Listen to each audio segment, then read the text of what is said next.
Sa gitna ng masukal na gubat, isang nakabibinging katahimikan ang bumalot. Wari huminto ang mundo habang ang mga matang di nakikita ay tahimik na nagmamasid mula sa dilim. Isang batang lalaki Please ang like, nawawala. share, and Tahimik siyang subscribe. gumagala. Movie Plot Sinusundan ng isang Express for mahiwagang more tinig na exciting paulit-ulit videos. mula sa pusod ng dilim. Unti-unting lumilitaw ang isang kakaibang nilalang.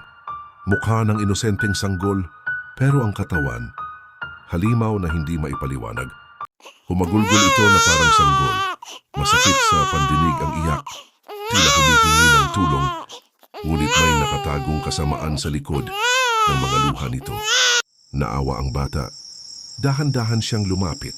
Pero sa bawat hakbang palapit, parang lumalalim ang dilim at unti-unting nababalot ng panganib ang paligid. Biglang nagbago ang anyo ng nilalang.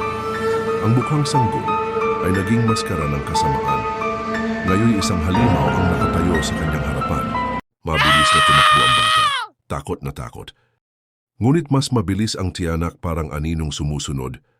Hindi humihinto, hindi humihinga. Napuno ng sigaw ang buong kagubatan, sigaw ng takot. Sigaw ng batang hindi na muling makakauwi. Parang kaluluwang unti-unting nawawala.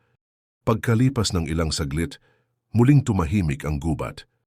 Wala na ang bata. Tanging malamig na hangin at mga dahong nalalagas ang naiwan. Sabi nila kung may marinig kang umiiyak, sa gubat kahit parang sanggol, payan huwag kang lalapit. Baka tiyanak na ang naghihintay sa dilim.